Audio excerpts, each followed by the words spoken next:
Nossa aula de hoje nós falaremos exatamente de Palmares, né? Que é a Guerra dos Quilombos. Então, Palmares foi, sem dúvida alguma, dentro da história brasileira, podemos dizer assim, o maior movimento, né, escravista do Brasil e também, sobretudo, das Américas, né? Os quilombos eram exatamente locais onde os escravos eles buscavam recusar aquele modo de vida de cativeiro, né? E daí eles fugiam dessas fazendas onde era o seu cativeiro e se organizavam em grupos de resistência. Posteriormente a isso, esses indivíduos eles acabaram se organizando nas chamadas sociedades de quilombos, né? Onde esses moradores eles tentavam se defender do processo de reescravização e muitas vezes moviam até mesmo ataques, né, aos grupos da sociedade colonial. Esse quilombo, o quilombo de Palmares, ele durou cerca de 50 anos, né, ao longo ali do século XVII. E essa duração foi para o desespero dos senhores escravistas do Nordeste brasileiro, do Nordeste açucareiro, certo? Porque Palmares, após a expulsão dos holandeses, Palmares chegou a reunir até mesmo cerca de 20 mil habitantes, certo? O último líder de Palmares, ele acabou ali se transformando numa lenda ao longo do tempo, né? Exatamente o Zumbi dos Palmares. A morte do Zumbi dos Palmares, ela acaba ali sendo de grande representatividade na contemporaneidade, na atualidade, é exatamente o dia 20 de novembro, e aí tornou-se o dia oficial da consciência negra no Brasil. Dia esse de grande relevância que mostra ali a resistência, a busca, em certa medida, pela liberdade dos negros durante o período do Brasil colonial. Então, vamos adiante aqui. Então, a formação ali do Quilombo dos Palmares. Essa formação tem-se notícias de que existiam quilombos desde 1630. Há notícias de que desde 1630 haviam quilombos no Brasil. E esses quilombos no Brasil passaram a ser mais efetivos ainda durante a presença holandesa no Nordeste brasileiro, principalmente porque em 1641 os holandeses eles conquistaram a região de Angola e a partir daí eles trouxeram diversos escravizados ou pessoas escravizadas na condição de escravos para o Brasil. E aí os holandeses foram expulsos em 1654. E Palmares já tinha um núcleo consolidado, né, de pessoas que fugiram da escravidão e se organizaram nos denominados mocambos, né? E esses mocambos acabaram se multiplicando. E essa multiplicação de mocambos acabou gerando ali o chamado quilombo. Eram esses mocambos locais onde os indivíduos viviam da pesca, da caça, da agricultura de subsistência, cultivavam ali feijão, legumes, banana, né? E sobretudo a mandioca e o milho.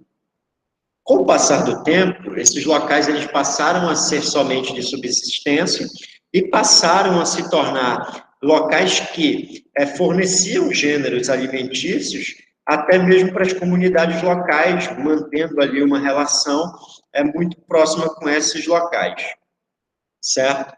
O Zumbi, ele já nasceu no quilombo, né? Ele já não era uma pessoa fugida, mas sim ele já havia nascido no quilombo. O quilombo era um local que existiam muitos ex-escravos, existiam também alguns indígenas, certo? Então, era um local que não era só de escravos negros. mas também de indígenas que acabavam se estabelecendo nesse local. Mas a relação entre os indígenas e os quilombolas, elas nem sempre foi uma relação, vamos dizer assim, amistosa, já que dentro dos quilombos existiam poucas mulheres, e aí o que faziam os quilombolas? Muitas vezes sequestravam as mulheres indígenas e isso ali gerava atritos.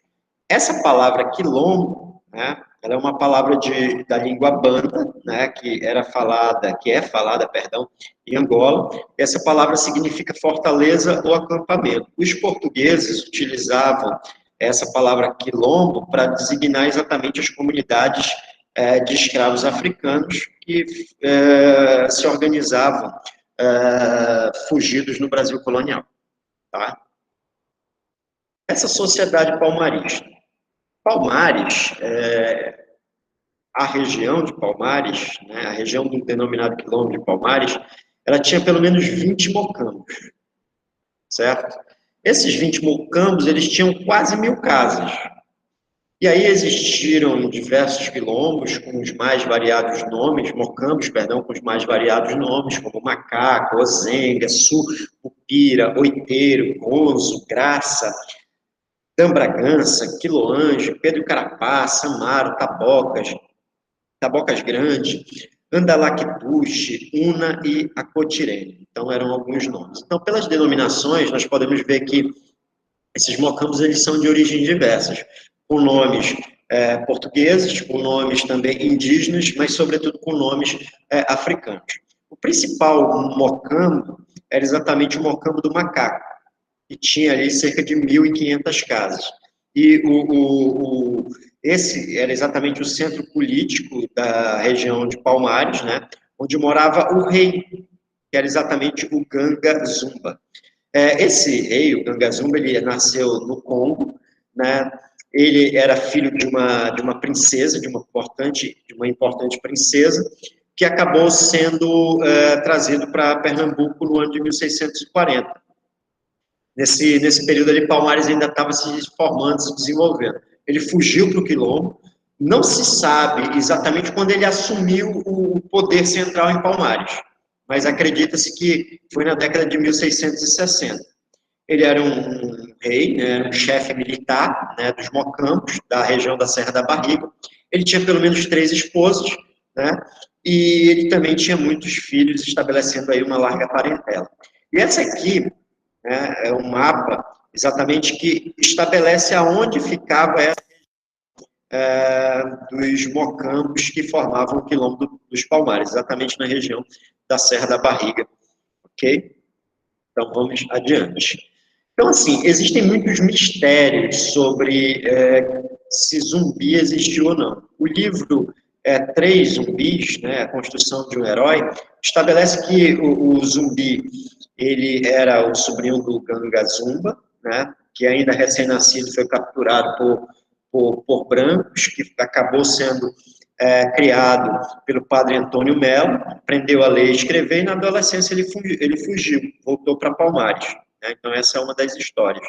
Já outros historiadores indicam que o zumbi é um grande personagem da construção da história brasileira. E essa construção do zumbi na história brasileira ela vai ter diversos momentos, ela vai ter diversas situações. Né? Então, o que faz com que nós tenhamos tantas versões acerca do zumbi e algumas visões muito idílicas, muito heróicas, é exatamente você ter poucas fontes, né, para confirmar ali essa existência ou não do zumbi dos Palmares. Ok? Então, vamos dar continuidade. Então, Palmares e a sociedade colonial. Os mocambos, eles eram fortificações na mata, né? E aí os negros que ali viviam, indígenas também, eles viveram em constante conflito com a sociedade colonial. Só que, com o passar do tempo também, com frequência, eles acabavam vendendo ali seus excedentes agrícolas para as povoações vizinhas. E aí faziam trocas, né? Trocavam farinha e vinho, né? Por armas de fogo, tecidos, sal. Então, havia conexões entre esses grupos e os moradores locais. E O governador de Pernambuco, Pedro Almeida, em um discurso, ele acabou até falando sobre a religião dos quilombolas, dizendo exatamente que os quilombolas, apesar de serem bárbaros, né, eles não esqueceram exatamente da religião cristã. Então, era muito comum você encontrar nessas regiões palmaristas o sincretismo religioso, ou seja, os elementos cristãos, mas também os elementos da religião afro, né? Então, temos esses elementos. O Ganga Zumba, ele acabou fazendo um acordo e ele foi assassinado. Qual foi esse acordo? Diversas expedições quiseram exatamente derrotar Palmares, sempre foram derrotados. Em 1678, o governo propôs exatamente um acordo ao Ganga Zumba. E esse acordo estabeleceu o seguinte: os palmaristas seriam libertados, receberiam terras, ficariam autorizados a negociar com os vizinhos. Em troca, esses quilombolas eles deveriam se mudar para uma região chamada Cucaú, que era exatamente nas cercanias da região de Serrainhê, no atual estado de Pernambuco, e eles deveriam se comprometer a devolver todos os escravos que para ali fossem. Assim foi feito, o acordo foi feito, o Ganga Zumba mandou muitos quilombolas para Cucaú, porém, outros tantos permaneceram ali na Serra da Barriga, e muitos dos chefes quilombolas acharam o acordo que o Ganga Zumba fez inaceitável. E aí eles armaram uma conspiração, envenenaram o Ganga Zumba, e esse envenenamento ele foi chefiado exatamente pelo Zumbi, que era sobrinho do Ganga Zumba. Mas assim, por que os palmaristas eles não queriam esse acordo? Algumas hipóteses. Uma das hipóteses é exatamente que os palmaristas eles se recusavam a se aliar com a sociedade escravista e a se tornar capitães do mato, como fez exatamente o Henrique Dias na guerra contra os holandeses. Mas essa visão, ela também não podemos dizer que ela é exata, é apenas uma hipótese, né? Outra situação que é de extrema relevância é que propriamente no próprio Palmares, né, no Quilombo, havia escravidão, tá?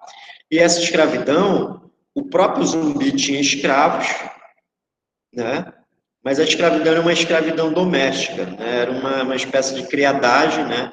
Que era muito próxima da África, certo? E diferente da escravidão colonial que explorava o negro, né, explorava o indígena até extenuar suas forças. Quem era que acabava se tornando escravo? Aquele negro que era capturado, que ele resistia a ser liberto, ele era favorável ao senhor da fazenda, etc. E tal, ele acabava sendo escravizado. E aí, os palmaristas, eles passaram, posteriormente a isso, a ser liderados pelo Zumbi, né? E o Zumbi e os outros palmaristas, eles eram contra a escravização deles, propriamente dito, daqueles indivíduos que estavam no quilombo ou no mocambo ali. Mas aquele negro que não quisesse sair da fazenda, ou que estivesse defendendo o senhor na hora de um ataque, ele se tornaria escravo, né? Então, por isso também eles envenenaram o Ganga Zumba, porque eles acreditavam que o governo não iria cumprir com aquilo que foi estabelecido. Tanto é que, após a morte do Ganga Zumba, os quilombolas que foram levados por ele para a região de Cucaú, eles foram reescravizados, o que dá, em certa medida, aí, uma ênfase maior e confirma a ideia dos palmaristas de não confiar muito no governo colonial. O Zumbi, ele acabou assumindo ali a liderança dos quilombolas e ele intensificou as lutas contra as tropas coloniais. Em 1691, o governo colonial acabou contratando o bandeirante Domingos Jorge Velho para comandar uma expedição. Domingos Jorge Velho estava acostumado ali com essas expedições, estava acostumado com essa visão de combate, etc. Então, ele foi contratado. E no ano de 1695, em novembro, acredita-se ali que no dia 20 de novembro, Palmares acabou sendo destruído, o líder deles, o Zumbi, acabou sendo morto, há controvérsias também, alguns dizem que ele se jogou de um penhasco, né, que ele se recusou à rendição, né, outros afirmam que ele foi traído por companheiros, né, e foi feito prisioneiro, depois foi levado para o Recife, foi decapitado, né, e a cabeça se tornou um troféu, certo? Então, essa foi a nossa aula aí sobre o Quilombo dos Palmares. E o importante é entendermos exatamente o seguinte: o Quilombo, ele não era um local, podemos dizer assim, que pretendia abolir a escravidão, mas sim resistir à escravização, resistir ao processo de opressão que havia no Brasil colonial contra os escravos.